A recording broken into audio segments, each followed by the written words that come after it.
Well, hello, podcast people. Thanks for stopping by the show. Had an opportunity to sit down with my new friend Jeremy Ward, who is the drummer for Sam Holt Band. We talked about his upbringing in Mississippi, talked about what drew him to drums, his relationship to music more broadly, and gave a listen to his first Panic show, which was in Starkville, Mississippi in 1999. Hope you enjoy the episode as much as I enjoyed making it. Let's go.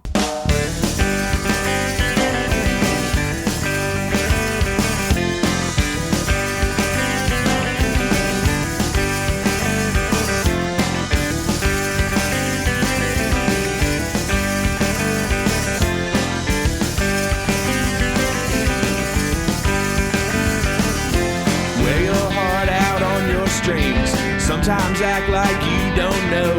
Be a slave to your creation. Sometimes yes and sometimes no.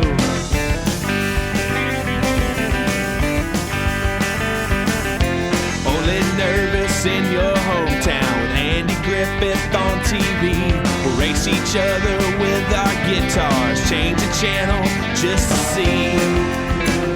Just to see.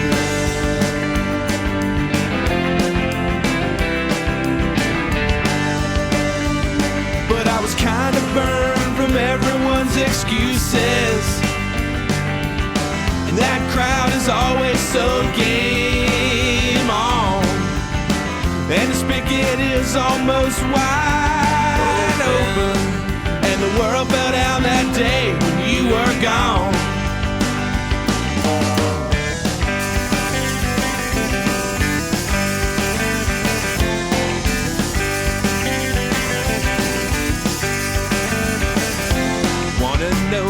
In your cup, plastic secrets come in pairs. Right old glory when you must.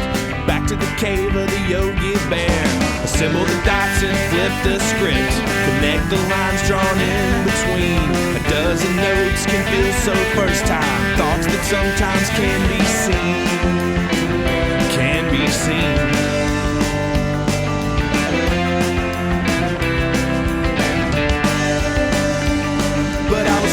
Burned from everyone's excuses,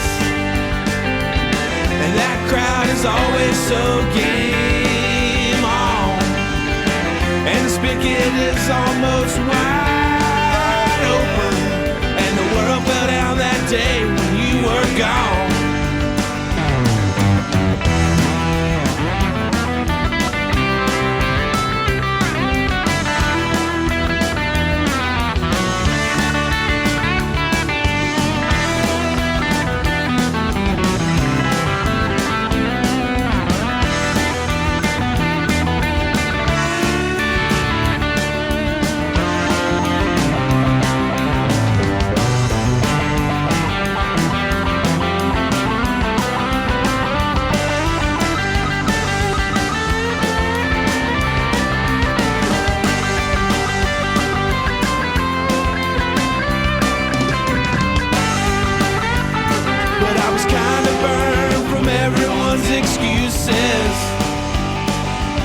And that crowd is always so game on, and the spigot is almost wide, and the world fell down that day when you were gone. You know that everything is simple except what I'm supposed to do. Well, that crowd is always so game on, and the spigot is almost wide, and the world fell down that day when you were gone.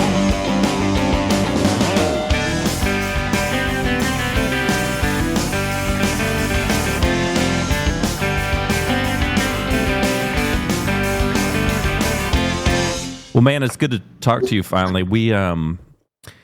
I've been to Avondale a couple times, and man, I've been super impressed with they've done there, and that was really cool. I knew it was going to be under tents with heaters, but for some reason or another, I had it in my head that it was going to be the main stage, and it totally made sense that they kind of turned it around the other direction. But that was a lot of fun seeing you guys, and it was a little more intimate where we could all kind of be up on you. That was fun. Yeah, man, that's Taylor, who I know you know her or met her. absolutely the best, man. She comes up with this stuff and just pulls it off to perfection. I was so happy when I found out we were going to be in that tent. Oh, I bet. Because I was thinking we were going to freeze. I had me a Long John shirt ready to go. Where are you from originally? Louisville, Mississippi. We're you know where Starkville is, Mississippi State? Yeah. Yeah, it's about 30 minutes southeast of there. Oh, okay. And you pretty much lived there through high school and all that good stuff? Yeah. Yeah, I live in Tupelo, Mississippi now, but my parents still live in Louisville. So. Man, we went to see, damn it, I just had the name of it in my head. We went to go see JoJo when he played at the Blue Canoe. Oh, yeah. And we were way overdressed for that place. It was like we'd walked onto the set of Roadhouse. We walked in that. But it was kind of funny because we walked in and all the tables, of course, right in front of the stage. We got there late. He hadn't started yet, but all the tables and everything were full. Well, there's that little section to the side, which is just couches and stuff. And nobody was sitting over there. So we just went and commandeered that section. It was great. Awesome. Yeah, that's always a good time. Well, when you were growing up out there, like, were your folks into music, or was music kind of a thing in the house, or what kind of music were you listening to when you were a kid and all that stuff?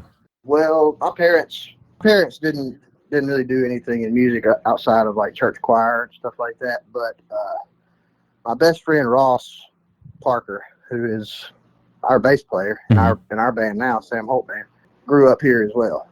Okay. And we went from kindergarten all the way through graduating high school together, and we started playing in a band together. He plays bass, as I said, but we started playing, I guess, probably around 8th grade. Mm-hmm. And the band was a 3-piece. It was called Spill. Man, we were playing some killer songs. It wasn't because of me. Our lead singer and our kind of third wheel, Matthew, was way ahead of his time, man. We were playing Tangerine, Pink Floyd, all kind of Zeppelin, and like I had never heard of these bands. And I'm sitting there learning the songs, and now looking back, it's like, wow, man, I got introduced to some really good songs back then. No kidding. But Ross and I continued to play, and I guess in our junior year of high school, we joined a band called Farmer's Soul. And back then, man, we were about the only, it was us and Henry Parsons Project, who, if you're not familiar with that, that was some of the guys from Outformation. No kidding. Before they were in Outformation, like Torrey Pater, he was the lead singer. He's now in Bloodkin. Mm-hmm. But anyway, those were the two Panic tribute bands back in the day. And man, that was we were just that group, and it was just all we ever listened to. And getting to play it, and we were juniors in high school, seniors in high school. We were going all over the place playing. I remember Ross and I, our senior prom, we were late picking up our dates because we had played a crawfish bowl at the ATO house in Oxford that day.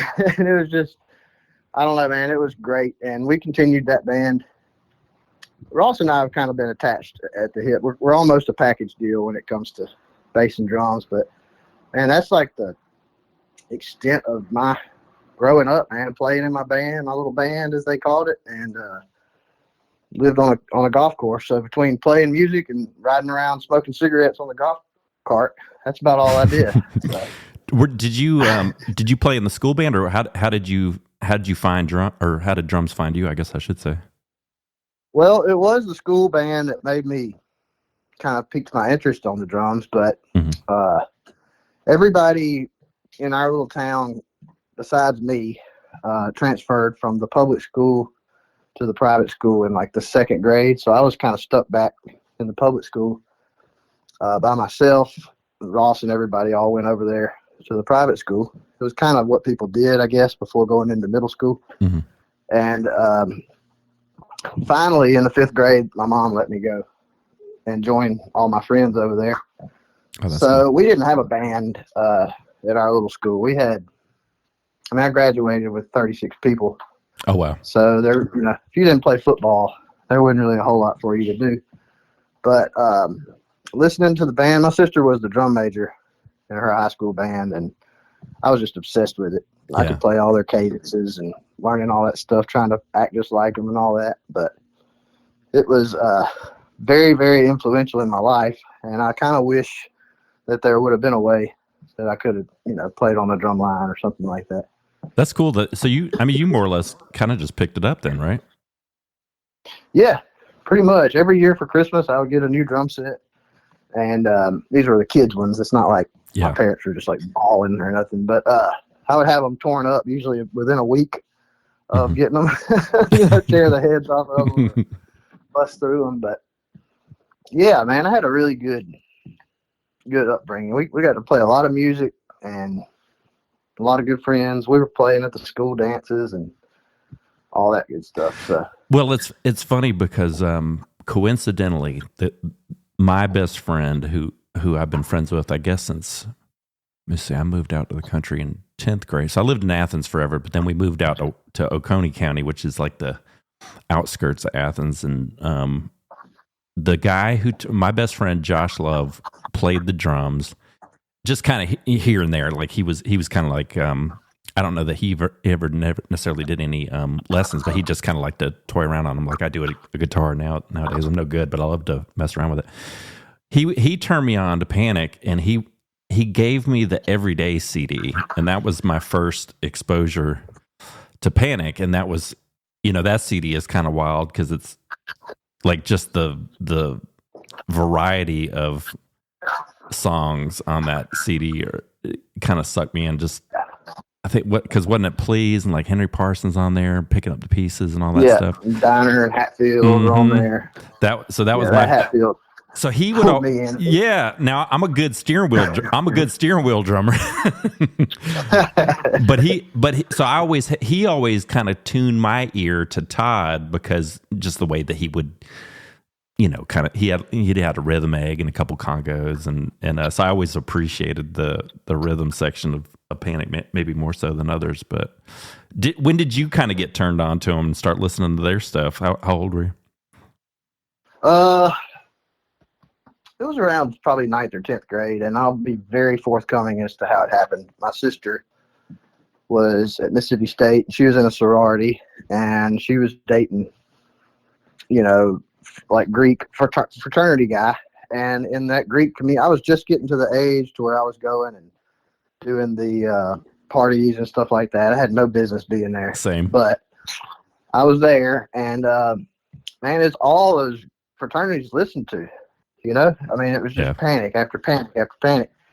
And I'll never forget, man, it's specifically that song, Hatfield, from that Everyday album, is what completely reeled me in. I'd never heard anything like it, It was so unique and just, I don't know, man. That album, to me, is my personal favorite out of all of them.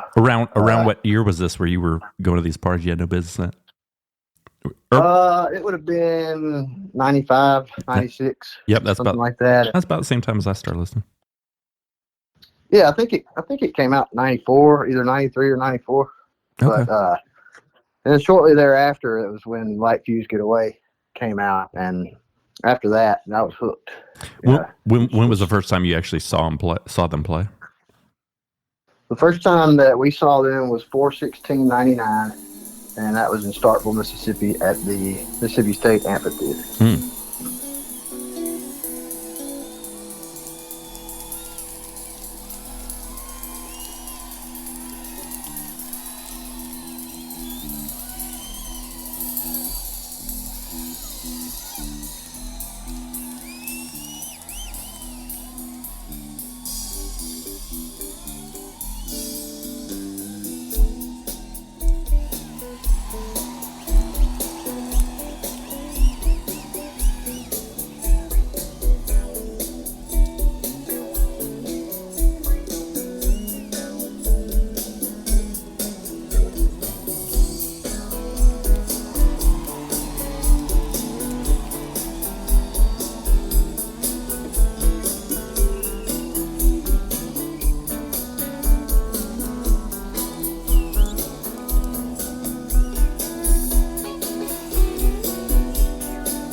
probably, Ross and I still agree, it's probably the best show we ever saw. And we had no idea what we were watching, you know. Mm-hmm. It was so awesome. That was back. And if you go back and listen to some of those outdoor shows from like 99 to 98, 99, I don't know what it is, but it sounds like some kind of, it may be JoJo's Leslie cabinet, like the wind picking up off of it, but you can hear like the air, you know, like from the show. Like the mics are set up, you can hear the crowd, and you can hear the air moving around in this weird way. And it was just specific to those years. I haven't, on like 2001, 02, I didn't notice it anymore, but just little stuff like that, man. It's just little details that I remember, you know, stand out to me. Mm-hmm. That was probably about the same time we, I think it was like 98, 99 when we went up to Knoxville. And I think, oh God, if memory serves me right, they did like a Pusher Man and we were like, ooh. And, but just some of those shows that we would go to, I look back on them now and I'm like, damn, that was some heat. Yeah. From a drumming perspective, like I wrote this down because I'm curious to know what you might say, but if looking at like, you know, the 70s or 60s, 70s forward, who do you consider to be kind of like the 2 or 3 best drummers of all time? I know that's a tricky one, but like, is there anybody that you kind of look at and you're like, damn, that guy's doing it?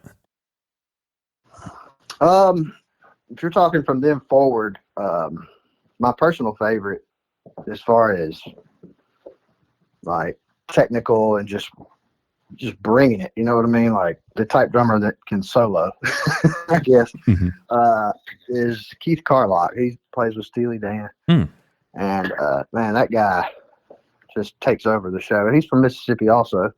Oh, okay. And definitely, if you ever get a chance, he also played with Toto some, I believe. And man, there's one more band, but I don't want to say it and be wrong. But Keith Carlock, really good. I don't know, you know, you got all your standards like Neil Peart. I figured he'd be in there. Really great. Yeah, I was more of a Panic guy than a Fish guy. I mean, I kind of put Todd in a little bit of a different category than everybody else. He's by far my all-time favorite drummer, and it's just the style that he played with and just how unique and different it was. And I had a good friend of mine tell me one time that he had identified what was so amazing about Todd, among many, many things, but Todd had, you know, he was going to stick to the plan no matter what. You know, some of us might be tempted to try and spice things up a little bit, or maybe we're not feeling like we're doing what we should. Todd knew what he was going to do, and he did it, and he had the ability to wait. Like, he would wait for it and wait for it and wait, and he would do whatever it is that you do at the perfect freaking time when everybody else would have probably rushed it. You know what I mean?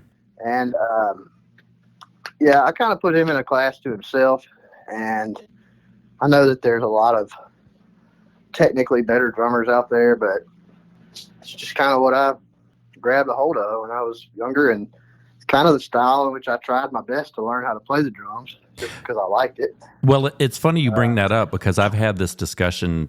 You know, I don't typically get into like the, you know, Dwayne versus Todd or Jimmy versus Mikey. That's just too, you know, it's just a different flavor of Panic that we listen to right now. But I can't remember if I read it somewhere or if somebody said it in a thread or something, but they said, if you think Todd was a simple drummer, you go out there and try to hold that rhythm the way that he does. It's fucking hard. And I'm not a drummer, so I can't appreciate it probably as much as you can, but the way that he could push that band in the right directions at the right time, I hear what you're saying. It makes total sense to me what you're saying. And just little things, man. Like when they would come out and they would do their little tuning or whatever right at the beginning, and you know, whatever it was that Todd did right there. Sometimes it was a snare, you know, or like he'd do a little tom roll, man. But that little thing right there, I mean, just talking about it makes my chill bumps come up on my arm. But like stuff like that, and it's almost like my favorite thing about them. And I don't mean any disrespect at all about this. You know, you didn't back then. You didn't find a bunch of guitar players who were crazy about Mikey Hauser. You didn't find a bunch of drummers whose favorite drummer was Todd Nance. You know what I mean? You didn't like musicians. Like it was what it was. But man, it was almost like the whole thing was an accident. You know, it was like this stuff would happen, almost like it didn't happen on purpose. And that's what was so cool about it to me. I don't know. It definitely wasn't individuals. It was just how it all worked out, like just effortless. You know, crazy. Did you ever have a chance to meet any of those guys back in the day? Painted guys? Yeah. Well, I went backstage at a show in Jackson, Mississippi with Adam, our keyboard player, Adam Grace, and got to meet everybody. I had no business being back there, and I really probably shouldn't have been. But later on, you know, getting to play with Sam, I've gotten to enjoy some, I guess, perks that I normally wouldn't. I mean, if we're like a few years back, we were playing in Atlanta, and Adam went to turn on his Leslie. This was an after show for New Year's, and we're at Smith's trying to set up, and the Leslie won't come on. Ooh. So Sam just shoots a text over to Paul, the piano tech, who's at the Fox, you know, playing a Panic show or working a Panic show. He's like, "Hey man, do you have one of these fuses for a Leslie?" And he's like, "Yeah." Send somebody over, just tell them to text me when they get to the back door. So I was like, "I'll go." You know. So me and Ross and I think maybe Adam went, but we got to the door and sent a text. Paul came to the door, opened it up. He's like, "Y'all come on in." And we stood on the stage for probably 30, 45 minutes and got to watch some stuff. And then I really got lucky. Gosh, I don't even remember. It was 6 or 7 years ago. Todd came and played with us. And oh, that's cool. It was Todd Nance on the drums, Danny Hutchens on guitar, Sam, Ross, Adam. And then I moved over to percussion for that show. And that was really cool. So, no doubt. Todd played my drums. And it was a lot of fun. That was when he was, I guess, taking his hiatus from Panic before he came back for Playa. So yeah, really cool. I ran into him. Oh man, I've got a story for each of those guys over the years, but I don't know what I was doing at the Georgia Theater. I was with my girlfriend, and we were on the rooftop, and for some reason or another, he was up there, and we just happened to end up in the elevator together going down. And I remember it was just the three of us, me, her, and Todd. And I remember thinking, "Don't be weird." But I said something to him. I think he knew who I was, you know, vaguely, because I kind of grew up in Athens and whatnot. But I get weird around people like that. Like I never want to talk to them too much because I don't want to say something stupid or catch them at a bad moment and then be an ass or something, and then I'm like ruined for life. But he was always, every time I had an opportunity to like speak with him briefly, he was always just really kind. Yeah, it seemed to be. A few times that I got to be around him, he was always super, super cool and laid back. And, you know, man, when you've done as much killer stuff, you know, as that guy's done, it's like, I don't know, that's the kind of stuff that crosses my mind whenever he or anybody, you know, agrees so graciously to come sit in with us or play. You know, he brought himself up there to Smith's, climbed those stairs, and played with us at Smith's to 300 people, and it's like completely cool the whole time, gracious, just the best hang in the world. And I'm just like, man, this guy has conquered it. You know what I mean? This just meant a lot for him to be coming out and helping us and now, doing that whole thing. How did y'all link up with Sam? How did the whole how did that project come together? Well, so our band now is Sam, Adam on keys, Ross, and myself. And Adam was also in our band in college, high school and college, Farmer Soul. And Adam went on to play in a band called Truth and Salvage Company. And they were like touring with the Black Crowes, opening up for them. And then at some point, they played a show, and Sam Holt Band in Colorado opened for them. And it was then that Sam let Adam know that I think they had just met, but basically like, "Where do you live?" And he's like, "I'm from Tupelo, Mississippi." He's like, "Oh, really? We're getting ready to move to Athens." It just worked out, you know. Sam and Andrea were moving their life back over to the east. I had the family and everything, and I guess we're getting back closer to family and parents, and Wise moved there. But yeah, it was going to be really difficult for those guys to continue on and play and as much as they wanted to together. So I think it worked out. We've had a really great time. Man, I had to buy drums to play in this band. I had given up, Had you really? Yeah. I mean, I had gone out, got married, had 3 children, or I guess at that time it was just 2. But yeah, I had to go on freaking Guitar Center and buy me a drum set. That seems like it'd be a pretty cool, or well, not cool. That's not the right word. A pretty natural transition, being that you guys were Panic fans, and a lot of the material that Sam knew, in addition to, of course, Outformation, was Panic stuff. Well, it's cool because like probably 80% of what we have done. I mean, it's hard to believe we've been playing together for 10 years, but 80% or so of what we have done show-wise has been remembering Mikey, which was cool, because all that stuff from the Sandbox album, all that old Mikey stuff, like we love that stuff. But unfortunately, sometime along the way, it became remembering Mikey and Todd. And as sad as that was, and bittersweet, I guess, as it is to celebrate those guys, I was so grateful to be able to do that. So yeah, it's basically, for lack of a better, it's basically I'm getting to play my favorite songs with my favorite people in rooms that are usually full. And I just about figured out, I think I have it.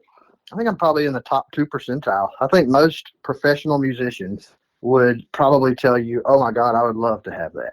And, I just feel so fortunate to get to do it. It's just, we just show up, we do our thing and enjoy each other and go home. And it's awesome. I feel lucky. Yeah, that crowd was having a good time New Year's Eve. Every time I see y'all play, it's a lot of fun, and everybody's singing along. Were there any, you got any particular Outformation songs that you, well, I don't want to say any that you prefer to play, but are there any Outformation songs that you particularly like to jam on when y'all play together? Yeah, so there's 90 is one that we play, I think, basically every show. I think that's kind of one of Sam's traditions. If you come see us play, you're going to hear 90. Love that song. I love that song. Game On, Edgewater. We did that in Birmingham the other night. There's a bunch of songs that I wish we could do, but they kind of belonged to those guys, and like, it's just, I just hate to, I don't really feel like some of that stuff we can do justice when it was so Outformation, Yeah.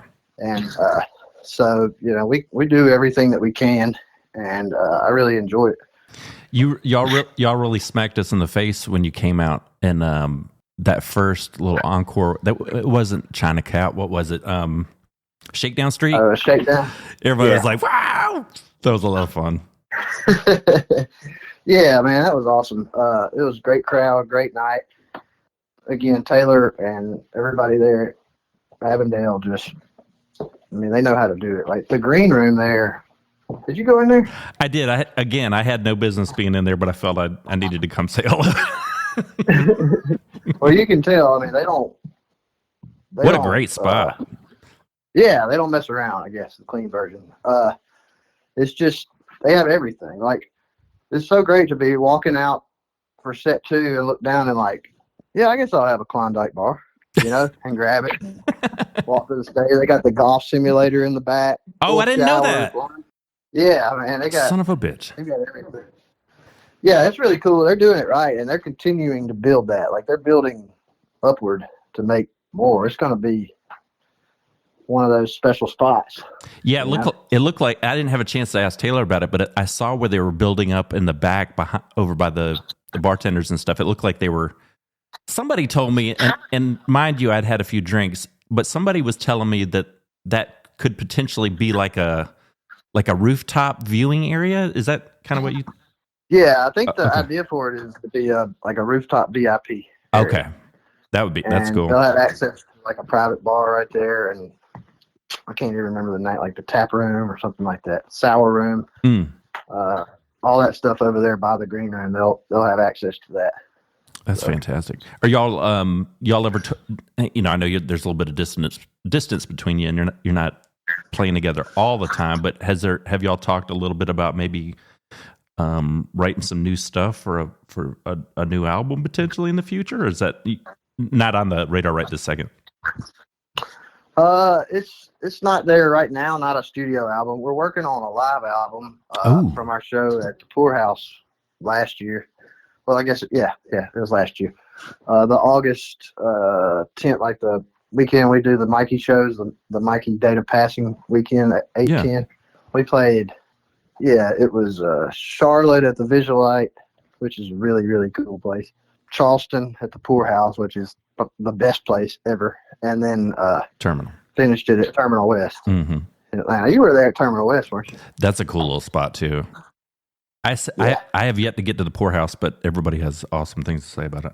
Yeah, it's awesome. We've got that tracked out, and we're working on it. It sounds really good. We had Peter Jackson there that night on percussion, and it was just a really great night, and the guy there was really nice to record it for us. So we're working on it. That's fantastic. We'll see. Cool, man. I'd love to see a studio album, or not a live album. I think I told Andrea and I told Ross the New Year's Eve. I said, "Man, y'all got to put something out on vinyl. I'd love to have. I love that whole Tennessee Before Daylight album, Traveler's Rest equally as much. But I just totally by mistake when I was talking to Sam that time, I said, "Man, one of my favorite songs is 90," and I didn't realize what that song meant to him, but. That's one of those songs that makes me drive fast when I'm in the car listening to it. Yeah, man, there's so many good ones too. We used to play Karnak, and we do play Tennessee a good bit. Gosh, what was the one? The Traveler's Rest. Yeah, we do like a instrumental jam of that, but that's one that would be really hard to do without Lee from Outformation. So we just kind of jam on it a little bit. So. I've not caught Sam and y'all doing She Drives Me to Drink yet, but I've seen videos of him doing it, and that's a fun little Mikey song he throws in there every now and then. Yeah, that whole Sandbox album is freaking awesome. Yeah. Well, what's going on with your life right now? I mean, you're living in Tupelo. I hate that I missed you. I know you were at Billy Strings that night, and so I missed you when we came over to Blue Canoe, but kids doing good? Yeah. Life's good? Yeah, that was my first time seeing Billy Strings. How was that? What did you think about that? It was good. A little bit of an identity crisis, I think, going on there, like in the crowd. Saw a lot of different types of people and just some things that I would not have thought, like I wouldn't say a lot, but there was one huge brawl that broke out right on the floor in front of us. I was like, am I seeing this correctly? I had to ask my girlfriend. I was like, do you see that? Is that a fight going on right there? It was huge. Jeez. And I think bluegrass just has a tendency to bring out so many different types of people, that maybe not everybody there knows that they're at a psychedelic rock concert. You know what I mean? Yeah. So I don't know. Oh, go ahead. I'm sorry. I didn't cut you off. No. Go ahead. I was just gonna say I haven't been bit by the Billy bug. I've been trying. Now I can listen to Green Sky Bluegrass. I like them. I like Jason Isbell. I like Sturgill Simpson. I just, for some reason or another, I've not been hit with the Billy thing yet, and I don't know why. But I think maybe going to see him live might fix that if I can catch him sometime. Yeah, well, I got 2 nights of it, and being a drummer and the lack of that. Right. I made it. It was awesome. He is so talented, and the guys playing with him are equally as talented. But, for a drummer, the lack of drums is definitely significant. Talk about a meteoric rise. I remember listening to the Bluest Tape podcast a few years ago, and I remember Billy Strings had just kind of started coming out of people's lips, and I remember they were laughing at the name. They were like, Billy Strings, what is that? And then right after that, I felt like he just blew up through the roof. But the guy is crazy on guitar, but I'm going to try. Yeah, he really is. It's almost like AI in a way. It's like, you've blown my mind to the point to where, like, there's really nothing you're going to do that's going to shock me because you're such a badass. You know what I mean? It's amazing. But, yeah, we had a good time, and it was a good crowd. We've been doing a lot of wrestling matches, me and my kids lately, going to WWE events. We're trying to book some more dates for the band. We're trying to play more in 2025. Good. And just, man, keep it between the mayonnaise and the mustard, as they say. Well, I always ask people this because I'm curious what other people are listening to. What other kind of music are you listening to right now? Are you kind of anything that you can turn me on to? I'm pretty boring. I'm still like Panic up to 2002, Snob, and then I really like Medeski. I like Thievery Corporation. You like them? You know that name, Medeski, Martin and Wood. I'm writing that down. Yeah. I've heard that name, Thievery Corporation, but I can't think of it right now. And then I noticed I got really excited when Dead and Company. And I know people will probably hate on me for saying this, but when whatever happened with Bill, and they brought in Jay in his place on the drums, like that completely. If you haven't listened to much Dead and Company since then, I guess that would be what I recommend you to hear, because Jay Lane from Rat Dog is their drummer now, and he's changed the game, in my opinion. Like, everything is like spot on, and that's not. I mean, I'm not a huge Dead fan, so I hope that doesn't offend anybody. Like, I know that it's not the Grateful Dead, and I know that it's not as Grateful Dead with him, but I don't know, man. There's just something about him coming in when he did. It just instantly picked everything up, and I've been really enjoying listening to them. Okay. But yeah, man, I like to. That's basically for the most part it. I like Fish. I listen to a good bit of that. And I do too. Yeah, they make me feel like I'm still back in the day. I was a late bloomer with Fish, honestly. I don't think I really got it. I didn't start listening to them until probably within the past 6 or 7 years. And Tom Marshall, who's kind of Trey's, I don't want to say ghostwriter. I mean, he's kind of practically a member of the band, but he's got a really good podcast. And I've been listening to them a good bit more lately because he does these episodes on his podcast where he does regular episodes where they interviewed Goose, they interview other people, but then he'll do these episodes where he's explaining what was going on and where they were, what was happening as they were writing whatever song they're featuring on that episode. Like they did one on Divided Sky one time, and it's really cool to listen to it. So that has kind of drawn me into Fish a little bit because I'm like, oh, well, that makes, because a lot of times you can listen to their lyrics and you're like, what the fuck are they talking about? But when I listen to his podcast and he breaks down the songs, it's drawn me in a bit more. So anyway, all right, Medeski, Thievery, Dead and Co, Fish. Anything else? Yep. Let's see. I'll put you on the spot. I like Coast to Coast AM late at night. The talk show about the aliens. Ooh. Yeah, if you're ever like on a road trip, just hit the seek button on your radio until you hear the people talking about the ghosts and aliens. That show's been on forever, but okay. I really do. I listen probably 60% talk radio.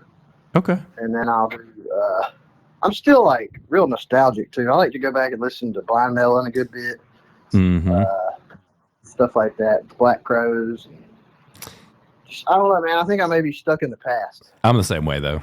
I'm the same way, and that's one of the things I love about streaming services is I can, depending on what genre or like time period I'm thinking about, I can just dial that up, and I'm like, just taken back. Like I've been on a Huey Lewis news and the news kick lately. It's just real weird shit goes through my phone, but yeah, no, I hear you.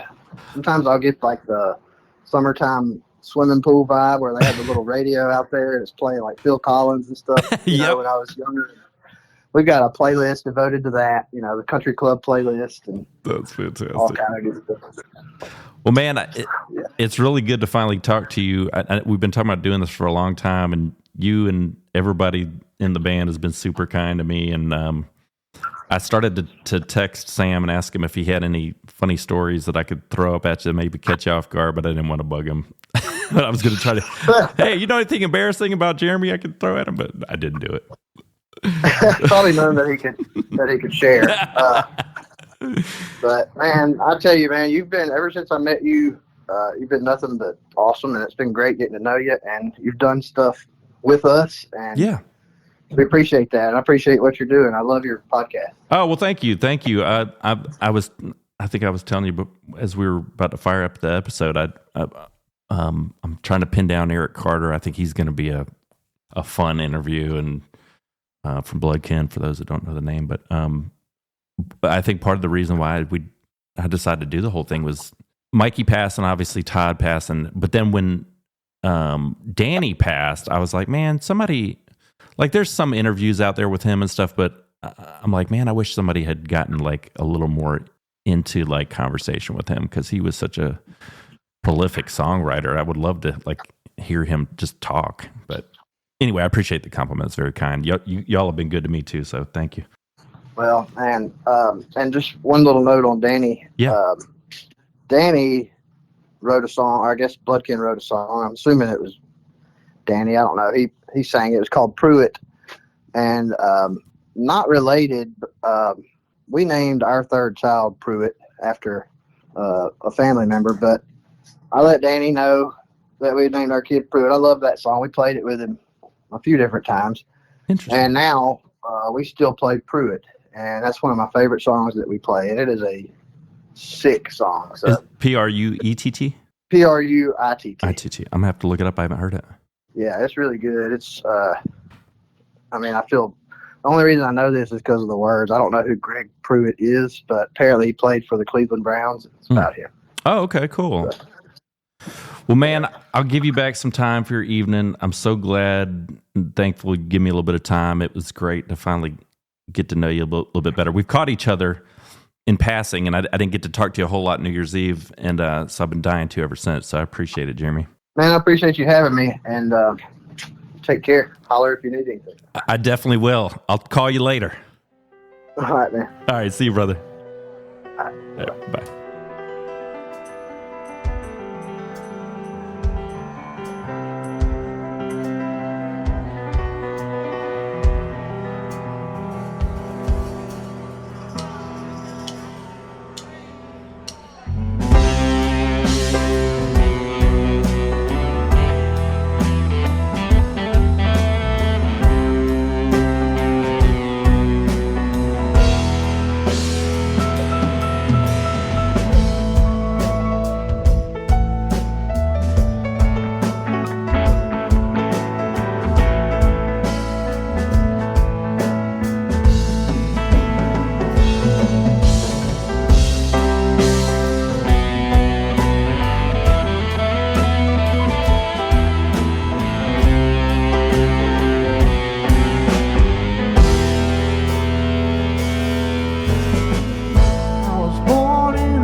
Take your keys and start your door power.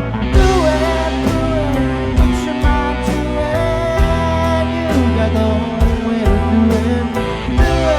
Do it, ain't nothing to it. Get the fire, follow right through it.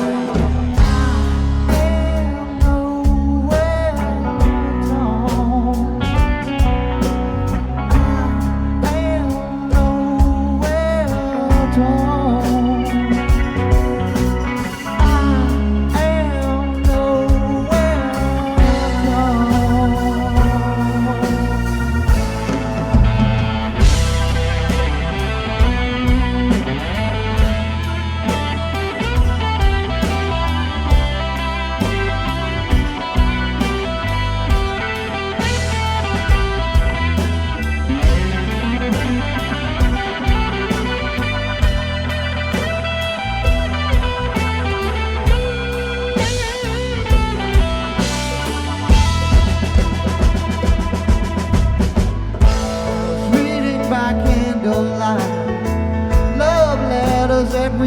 too right.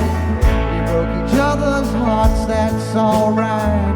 We shook hands after the fight. Do it, put your mind to it. You got your own way to do it. Do it, ain't nothing to it. It's a high road, follow right through it. Do it, ain't nothing to it. Alright.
Thank you, darling.